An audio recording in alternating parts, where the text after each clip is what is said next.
That's not good.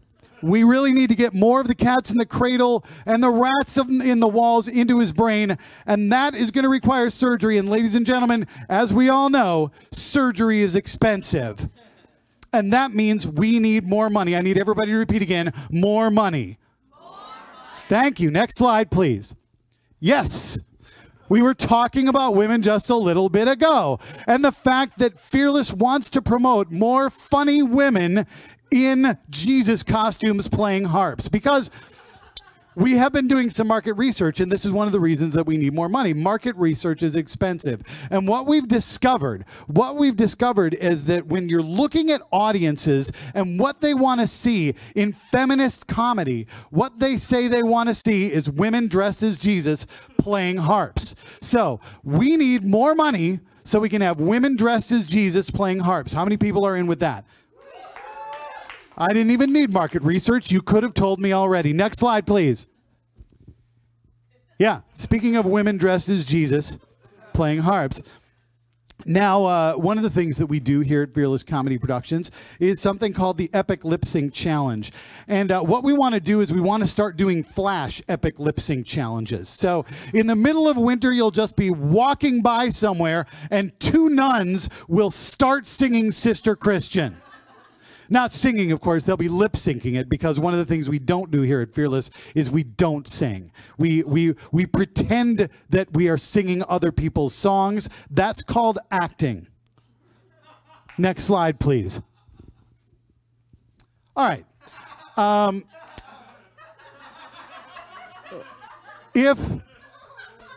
If there was ever a perfect representation of what it was like to be a member of Fearless Comedy, I think we can agree it's right here. It's right here. And the thing is, Fearless has more than 40 members, and while they're all basically volunteers, we need to spend just a little bit of money to make them think that what's going on is okay. So that's where this comes in, and that means we need what, ladies and gentlemen? More money. Thank you. I knew you were with me. Next slide, please. All right. Now, Fearless Comedy, here at Fearless Comedy, we believe in urban comedy. That's right. We believe in comedy without finances. We believe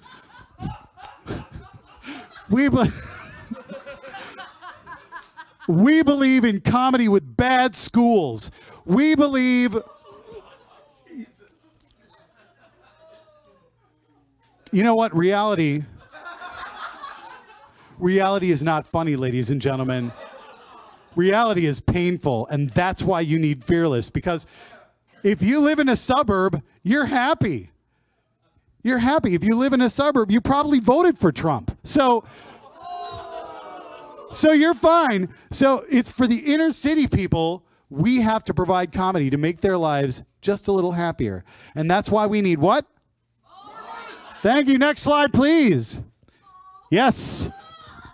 It is hour number 23 of 50. And that's another reason that we need more money, because, ladies and gentlemen, this is important. I know it. You know it. Red Bull is not cheap.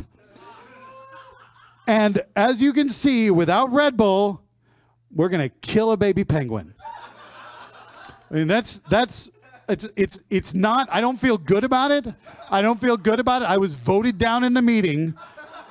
But what we'd all decided, not all of us, I didn't vote for it, I'm going to make that really clear, is if we cannot afford Red Bull for next year's Die Laughing at hour 23, we will kill a baby penguin next year. So I'm just saying, baby penguins this year, fine. Next year's baby penguins, we need Red Bull. Next slide, please. We have many choices on how you can give us money, ladies and gentlemen. You can either do it flamboyantly. You can walk up to the stage right now, waving money around and say, Tim, here is some money because I know you need what? More money. That's right. You do that. That's flamboyant. That's exciting. That's like gay Robin Hood. Although I'm not sure that regular Robin Hood. Anyway, the point is, or you can be, I don't know, more refined, a little less flashy. You can go online to dielaughingmarathon.com, just click on the donate button and give us money, and nobody has to know. So you can do it big, you can do it loud and proud. Right now, you can give us what? Or you can go online and you can do what? Give us? Next slide, please. In summary.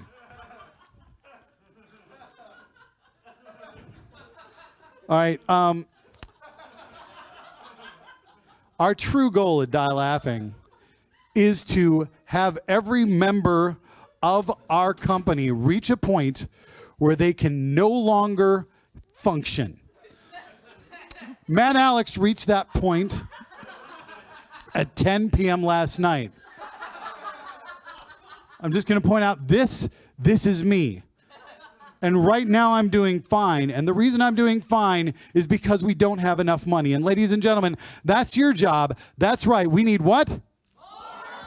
Thank you for your time. Tim, come back. Tim, come back. Yay, hi. So thanks, Tim. That was really fascinating to learn about how we need more money, which there's a matching grant right now from Convergence. If you go to, for $250.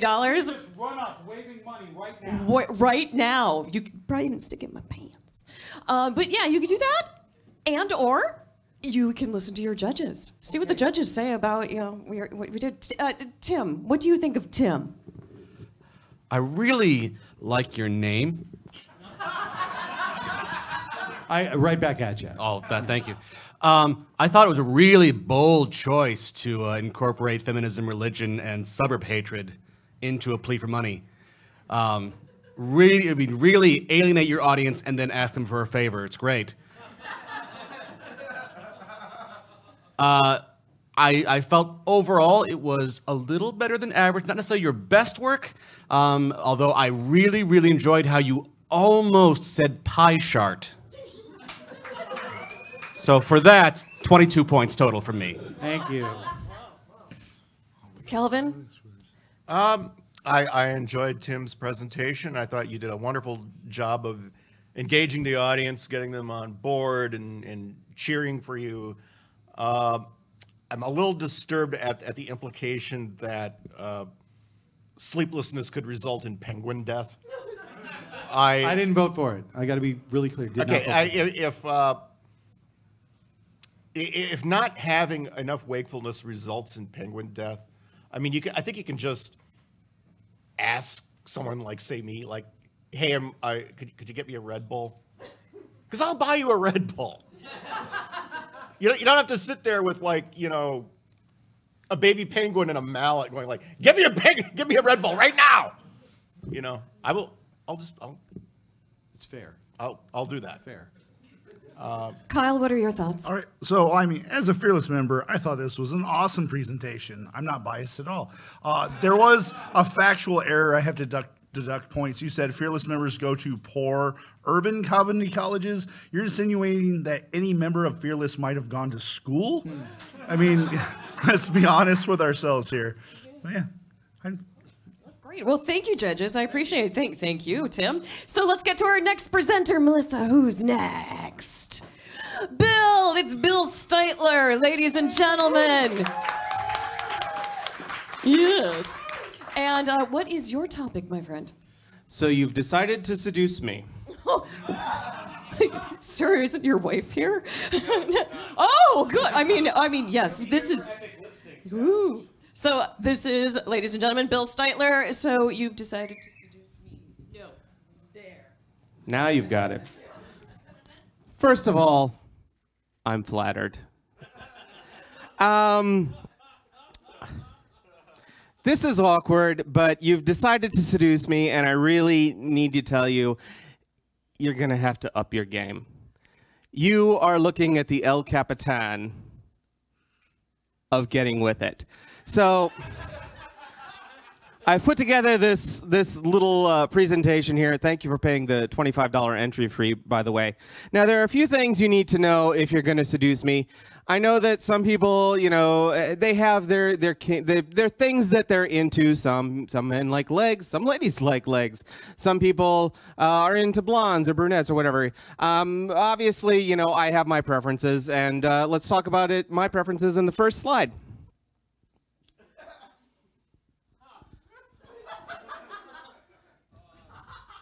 Street defenestration is something that doesn't get talked about enough. And I mean, let's face it, I'm worth the effort. I need you to prove to me that you're willing to commit to this relationship by going to the Department of Public Works, convincing them to build a 6-foot hole, and then replacing it perfectly. If you want to catch me, you literally have to catch me. So let's say you've made it past that first obstacle. Okay, great. Now you've got me in the hole.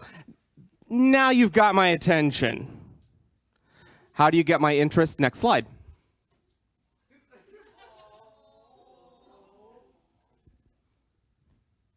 Licking. But not just, no, not from you. Whoa, whoa, whoa, whoa, whoa, whoa, whoa. Let's back up there. Deer. Have you ever been properly licked by a deer fawn? No, you haven't. That's why you're not with me.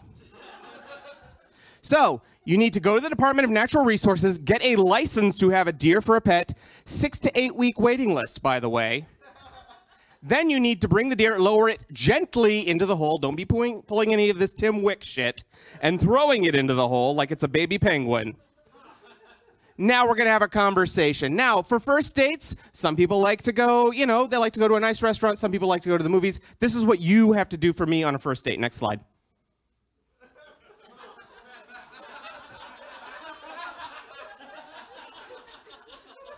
That's right. The honeybee is in trouble here.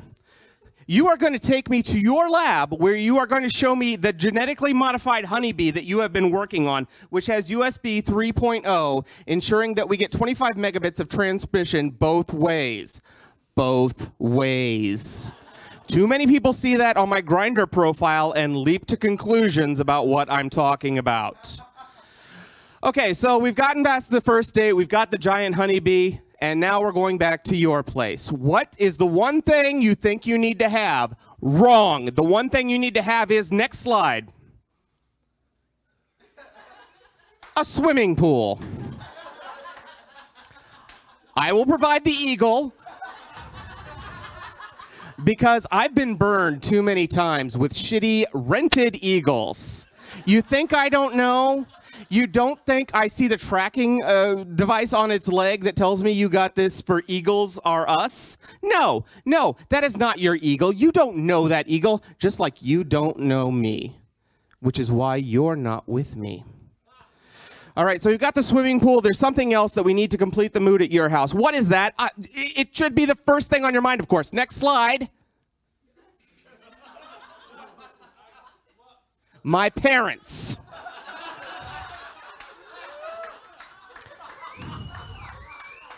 You're going to have to fly them out from Ohio, and it's not going to be easy because Mom refuses to check this. She's an American. She knows her rights. All right, so Mom and Dad are there. They've been shuffled off to watch the eagle go for a swim, and now it's time for you to make your move. Some people like the old yawn and stretch out the arm trick. Some people like putting something in my drink. I'm okay with that. But what you really want to do, if you really want to seduce me, is, of course, next slide.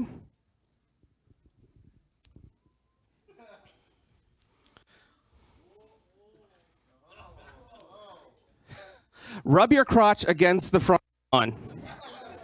It's the only thing that really excites me in this world, especially if, as this person has done, you've taken the trouble to cover your front lawn with granite.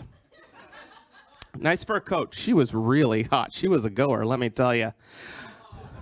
All right, so some people expect sex on the first date. That doesn't go far enough for me. What do I expect to bring the evening to a quote-unquote climax? Next slide.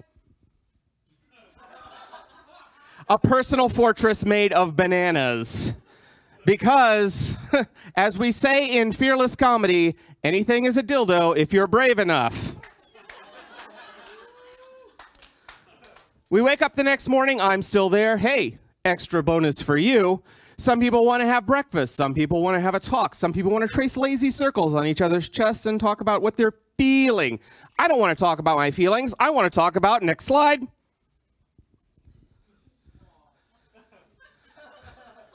That's right. We're going to be going over the Apocrypha in detail, which I can quote from memory. Blind faith, essential to getting into whatever version of paradise. Curtain faith, do your curtains match your carpet? I look. Both senses of that, by the way. Shutter faith, that's actually a typo. That should be Faith No More, because I really love that band. They're amazing. Have you ever heard that? No, I'm sorry. That's never. Okay, so now you want a second date. You want a second date. You want a second date. Of course, you want me in your life. You want me around all the time. You want to possess me, not hold me. And do you know why you can never hold me? Next slide. Because love is an illusion.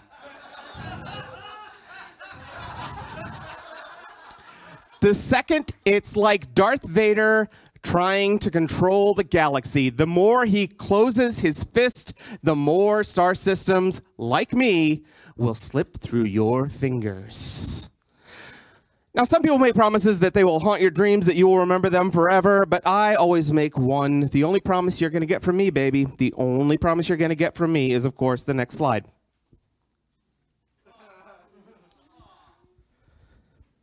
If you wear the recommended safety devices, you will come out of this date physically unharmed.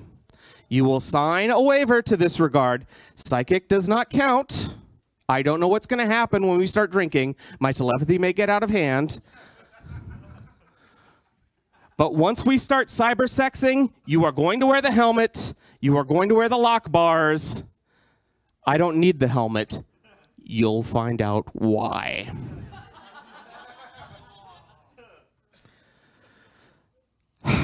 Is it worth it?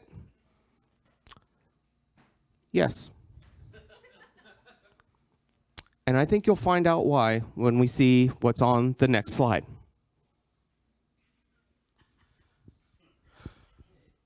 I have 2 life coaches who have helped me reach this point through constant monitoring. This is the bad cop. This is the worst cop. I am utterly relentless upon myself as a sexual animal. And that is why you have decided to seduce me. Thank you. Woo! It got hotter in here, didn't it? Well, thank you, Bill Steitler. Let's, I learned. I'm happy we know what the parameters are, but let's hear what the judges say. Kyle, what do you think? I really enjoyed it. I wanted to know more about where to get quality eagles, though. You only mentioned Birds R Us, and obviously you have a low opinion of Birds R Us. It would have been really great if you incorporated other places to purchase raptor for sexual play. I mean, that's important, obviously, in the sex life. Maybe, at least for you it is. So that would have been nice to get a little extra on that. You're such a freaking amateur, Kyle. Wow, after that one, Kelvin?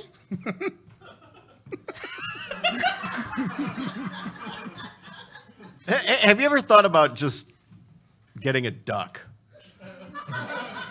or a goose? Something that's actually meant to be in water. Kelvin, if you want to goose me, we can talk about that later. And Tim, how about you?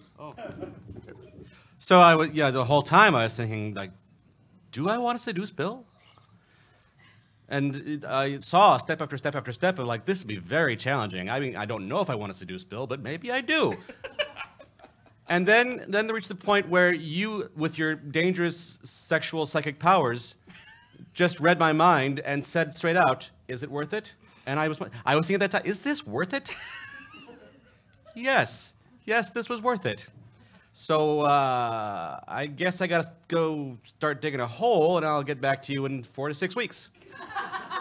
That's how all successful relationships start, I think.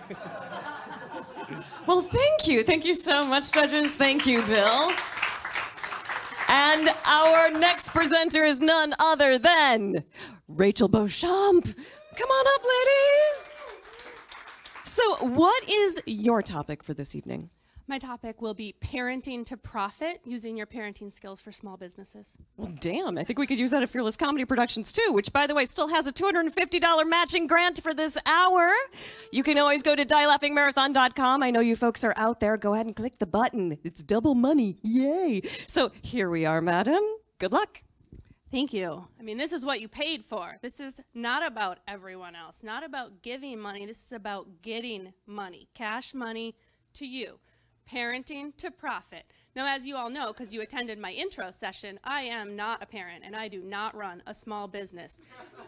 If you take one thing from this presentation, it is do not be afraid to charge other people money for something you don't know how to do. First slide. This is a really great example of the flexibility that a parent develops in dealing with the chaos of your everyday demon children. Clearly, while preparing meals, anything can happen in the sink area, anything can happen at the table area. This is no different in small businesses. You are going to have demonic employees that you need to manage so that they are making you what? Cash money for you, not me. Next slide. Like I said, leadership. This is all about your leadership as a parent, as a small business owner. Clearly, we aren't just women leaders anymore. I know that historically women have been the bosses of everything. The slide's a little dated in that way, saying women, women, women. Men, dads, don't be afraid to start your own business. You can probably excel. Next slide.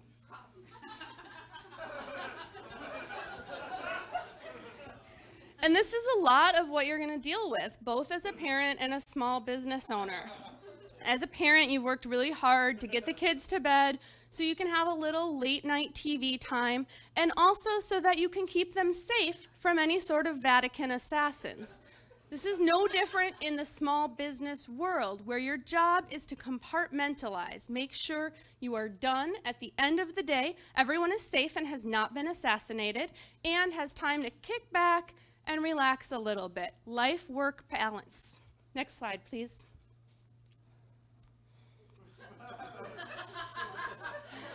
I mean, both the accuracy of that quote and its importance cannot be overstated, I think. I mean, you can sleep in your car, you can raise your family in your car, you can run your small business out of your car. It gives you a lot of mobility and flexibility, which are really our buzzwords for today's small business. Unfortunately, a house also gives you some important aspects, so you're going to have to choose. You can sleep in your car, but you can't race your house. Do you want to be stable and grow in a secure area? Or do you want to zoom off with your family and your business in your tiny car? Those are the decisions you're going to have to make before you either start a family or a small business or both. Next slide, please.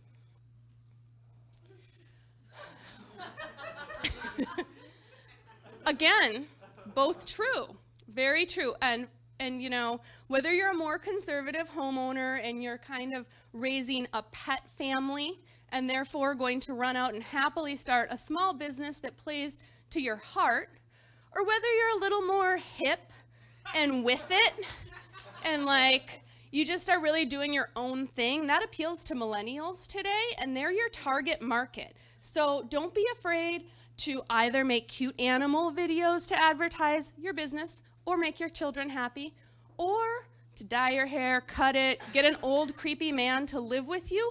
He adds credibility to either a family unit or a small business. Next slide, please.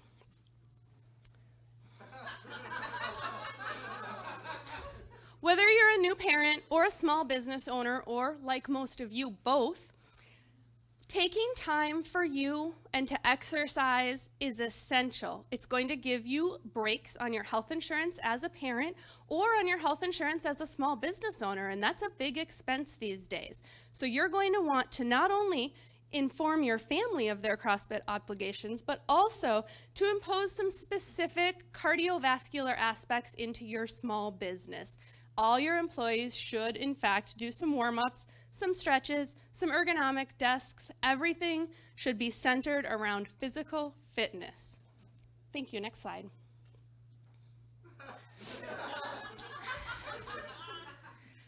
Like so many aspects of both parenting and running a small business, some decisions seem great and later can lead to crying. Or in this case, failing to take your dream, your heart, and make it work for you would lead to crying. The more slash fiction you write about your heart's desire, the less crying you do, clearly. Starting a small business and a family are the same. Start that small business. Who cares if other people think it's weird or creepy or a little bit outside the box? That's okay. Less crying, more slash fiction, more small business for you. Thank you. Next slide. Never start either a family or a small business without a specific growth plan. Either one can really get away from you. Clearly, this is a great example of how hoarding can feel good, but doesn't grow your business. Like you teach your children to share, that what you give away comes back, small businesses must require investment. You can't just keep everything. You must reinvest in order to achieve the cash money for you profits that you're looking for here. Next slide, please.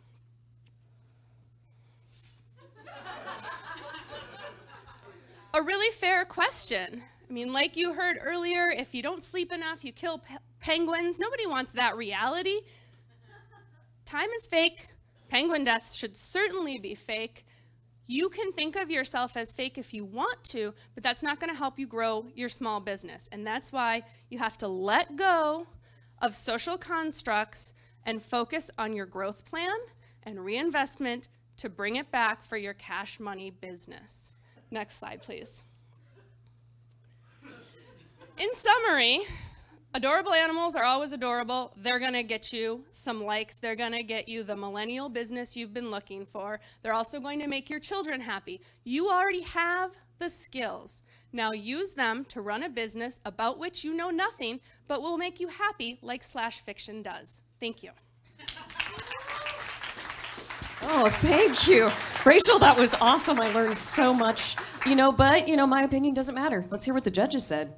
So, Kelvin, what do you think? I thought it was extremely informative. I have to admit, I had no idea millennial goths were such a growth market. I have to diversify my portfolio.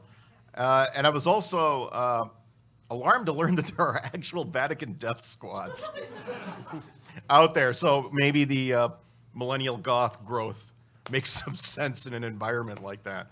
But it was extremely informative and very well done. Thank you. Thank you. Kyle, you seemed riveted. Yeah, I mean, I'm a parent. I didn't realize that my child could be a profit source. That freeloader has been living off of me for free for 4 fucking years. Not only can, but should. It's about time that little shit starts pulling his weight. Absolutely. Thank you. Tim, yeah, let's wrap this one up. I am not fooled by your glib razzmatazz.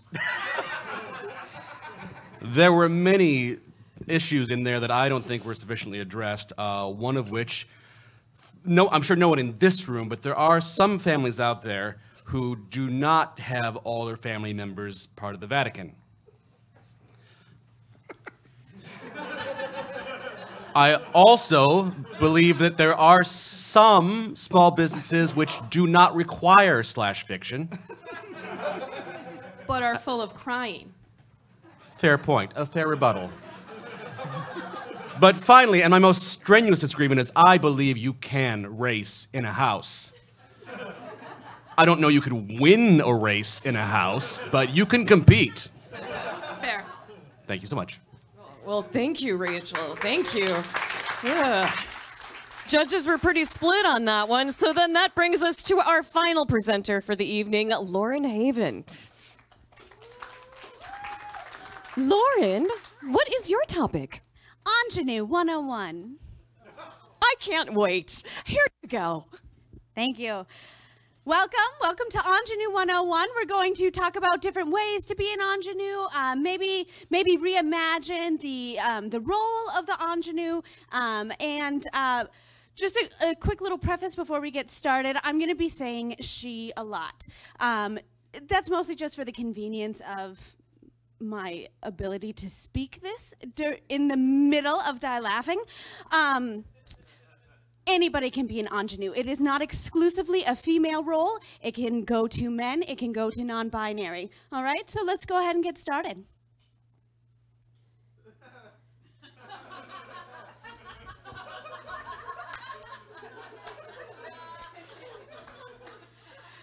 So when we think about ingenues in, say, a Disney flick, we need a singer.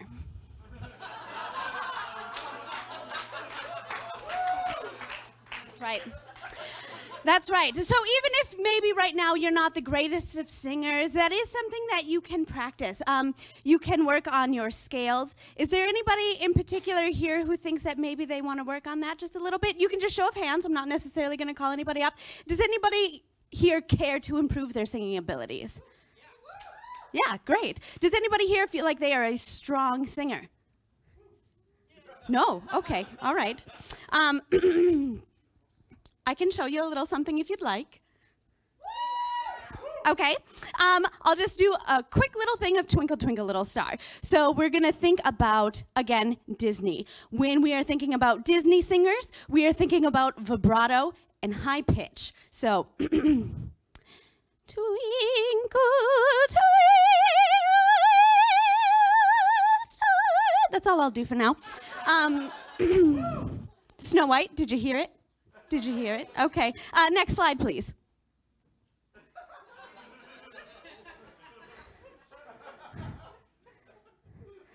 An ingenue is inherently sexy, but in a very subtle and chill way. You can attend a Netflix and chill session, but you're not going to go all the way. At least not like the first 4 times. After that, you've established yourself a little bit. Your birds are probably familiar with the person with whom you are the ingenue. And as long as your woodland creatures are comfortable with them, you can be comfortable with them.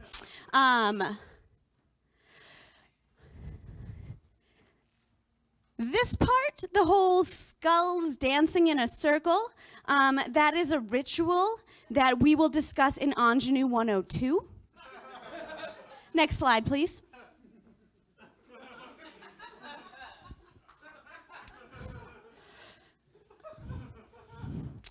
So, when we think about the whiteness of a lot of our Disney characters, in relation to something maybe a little bit more interesting, we really want to try to find a balance in the middle. Of course, this is not quite there. This is something that we have had a hard time as ingenues to balance, which means we need better writers. So if you're an ingenue and you feel a little stuck, fire your chief writer. Next slide, please.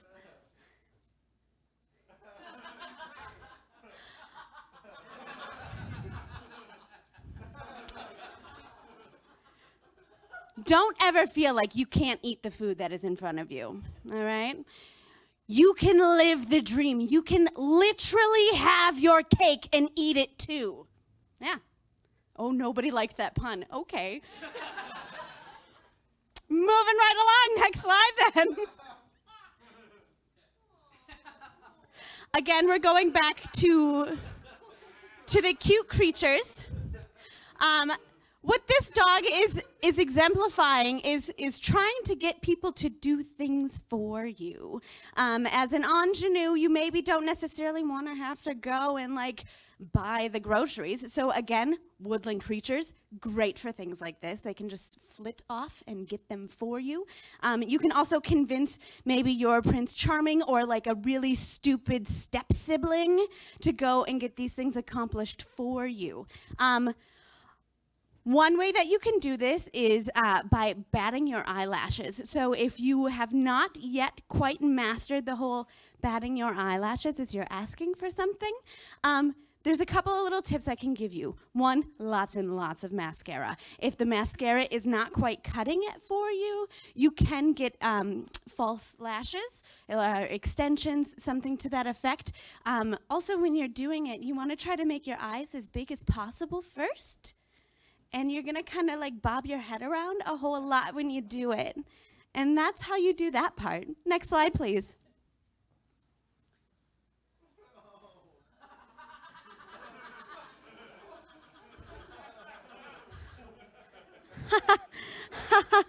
This is embarrassing. This was for something personal. Next slide, please.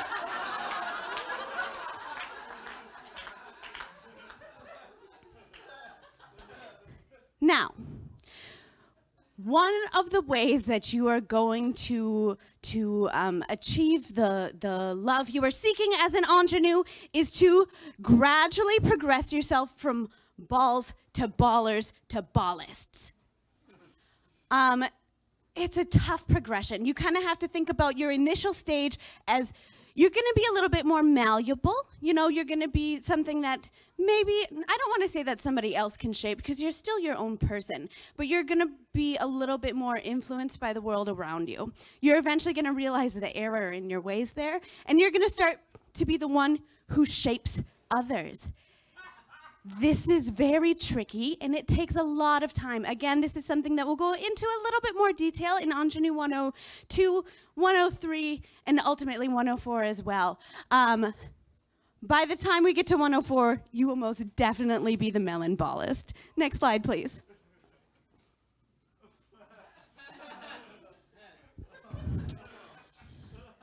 Great.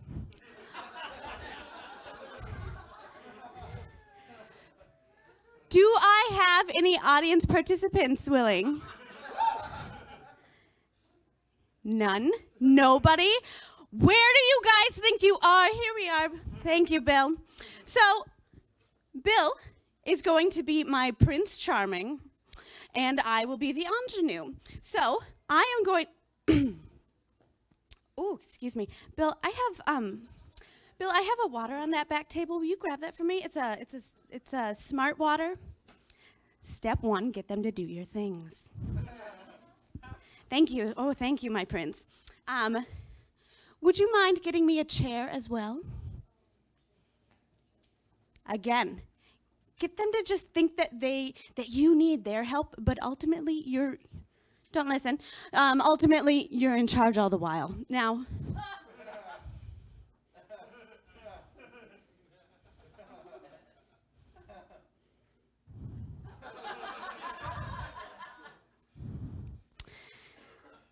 if they're a dud, kick them to the curb.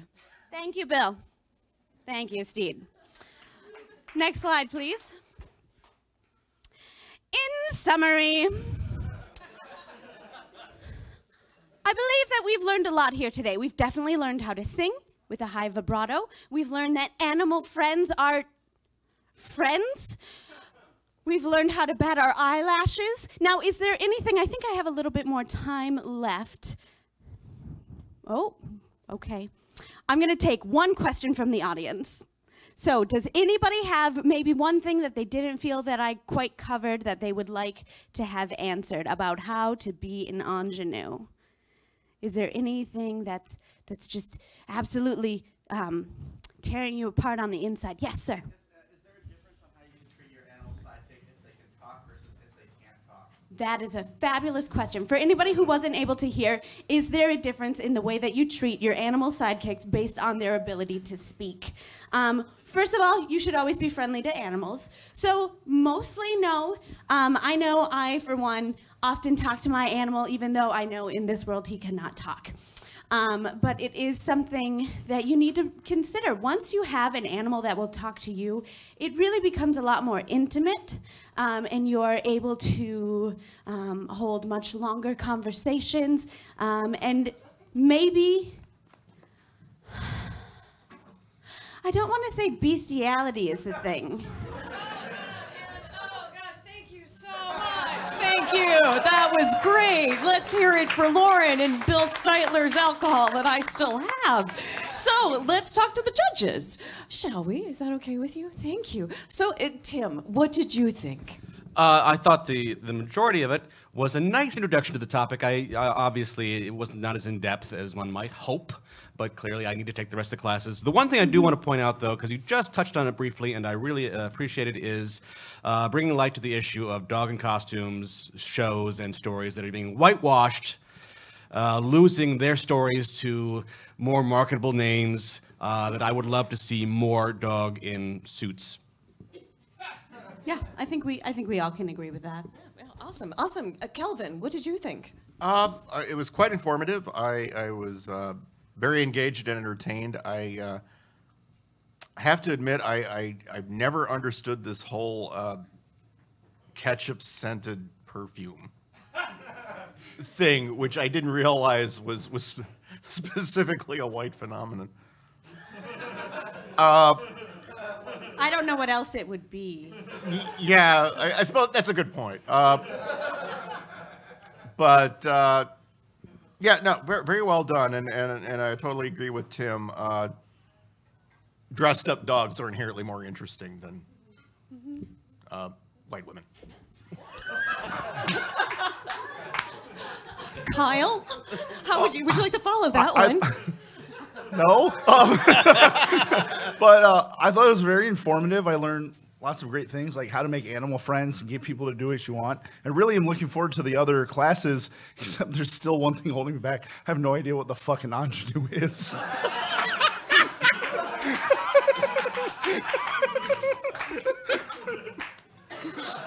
I mean, I thought that would be covered in 101. That's why I signed up.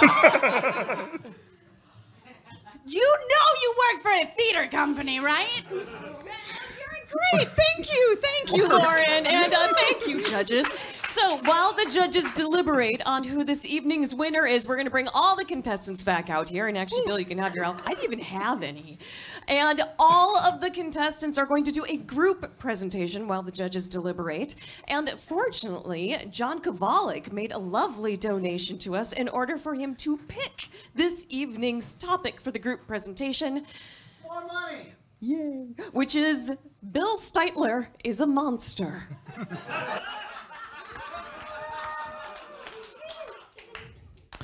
You know, the phrase enemy to humanity gets thrown a lot these days. Call me a classicist. I prefer the term monster. I am a monster. I am the worst person you will ever know. I deliberately antagonize my friends and post things that I know will annoy them. I try to do bespoke annoyance, which I think is really a skill that's fallen by the wayside. And if you want to be a monster like me, the first thing you need to know is, first slide, please.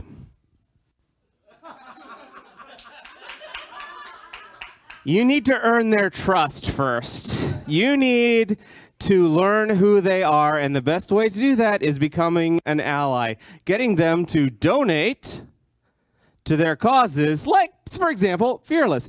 The whole reason why I'm here is so that I can earn this man's trust and learn what really, really frightens him, so that I can start posting that to his Facebook wall.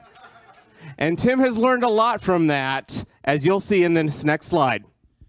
I have, and one I think,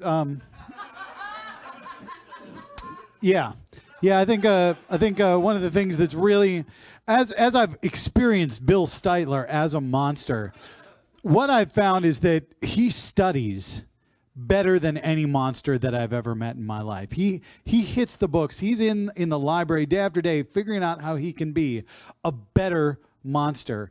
And I think he's come up with some really good techniques that all of us could learn from. And I'm pretty sure that that we're going to hear more about that in the next slide.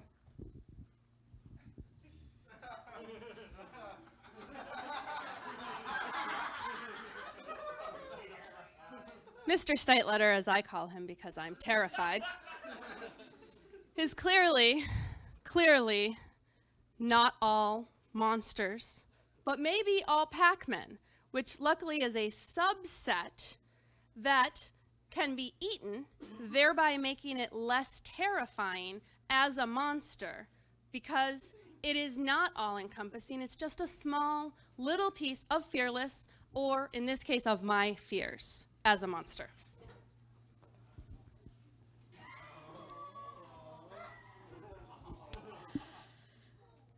So we're trying to rebrand him just a little bit.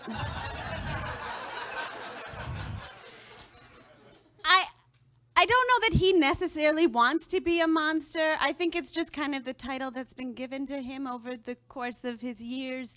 And so we're going to start with the new look. We're going to get a little bit of a new fresh step to him, a little bit of a spring in his step. And we're definitely going to get him a puppy because we think that that's going to soften his edges just a little bit. Next slide, please.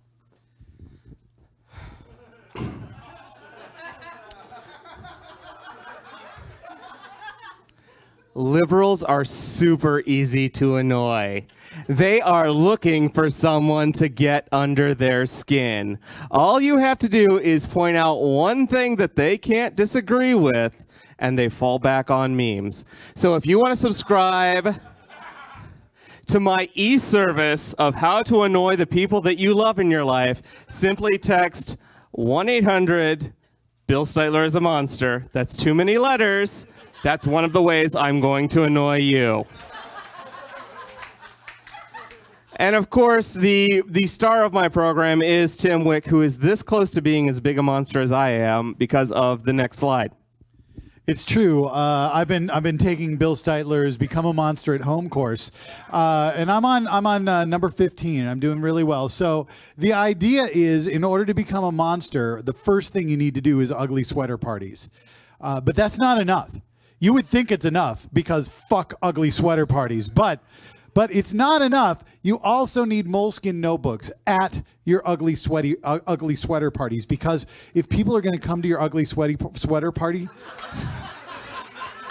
but let's be fair, it's really kind of both. So if people are going to come to your ugly sweater party, you want them to sign in so you can tell other people they were there. That's what a monster does. Tim, I just want to give you a shout out for this, for pointing out in your final essay that this white liberals. Yes. Next slide.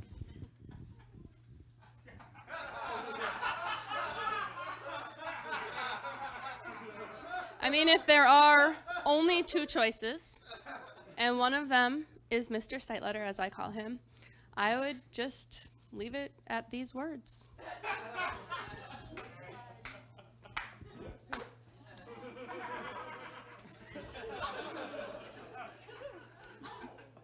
Oh boy. Again, rebranding, okay? As we're working on our rebranding, we're really working with a strong marketing team to ensure that that basically all of our I's are dotted and our T's are crossed, especially because there's both of those in your name. Ah, see what I did? So if it's a good thing he's well educated, so that as we're going through this rebranding and we're focusing on the punctuation. Okay, let's get real. Part of the problem with him is that he does not use an Oxford comma. Yeah, monster. I know. But that's the thing that we're trying to work on. That's the thing that we're trying to rebrand. Send him your articles and your conversations on why the Oxford comma is super important, and you can send that by text message to 1-800 Bill Steitler is a monster. Next slide. Sidebar, I do put in an Oxford comma, and then I take it out.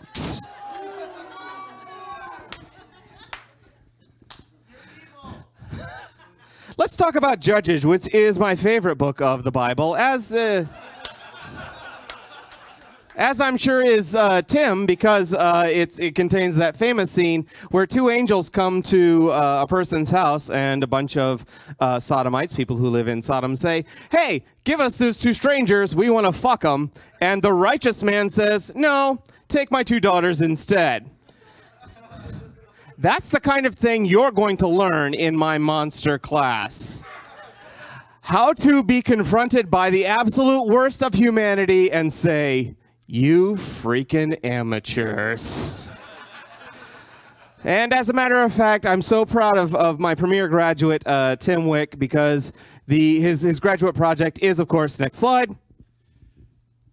Yeah, my graduate project is, if you want to be a monster, if you want to be a true monster, you need to join Fearless Comedy. Next slide.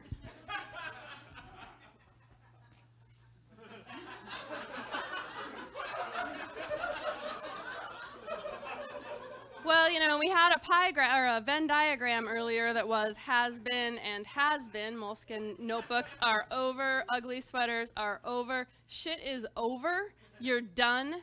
0 fucks given about Mr. Steitletter. We don't care. Fearless Comedy Productions needs your cash.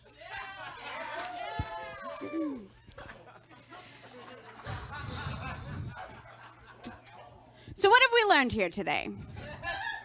We've learned he's a monster. We've learned liberals are the fucking worst. Kind of. We've learned that the Oxford comma is important. We've learned that rebranding is a tool that we all can use. And we've also learned that if all else fails, here at Fearless Comedy Productions, you can beat the monster out of a person. Now, we can't get Bill because he's not technically a Fearless Core Company member. That is how terrible he is. But his little sidekick over there, Tim, he sure the shit is. And for only $5, you can buy him a kendo stick smack. And we can just beat it right out of him. Yeah, go. Do you have $5? Go. Yeah. Yeah, it's only $5 to beat Tim. Only $5. Okay. Only $5. All you have to do is that. Oh, yes. Actual Lincoln. Wow. Hi, Tim. Hi, Eric. Woo! Do we got another $5? Yeah. Okay. Well, yeah. Come on in. Yeah, we got another $5. Tim, get your butt back here. Step into it. I got $10. So That was $10, so you get to whack him again. Wait, was that 10 or 5? I got 10 totals. Oh, yeah. Woo! So when you're just to remind you, that money has been matched and will be doubled because that's how the economy works in this miraculous age we live in. Yes, well, thank you to our presenters. I sure learned lots.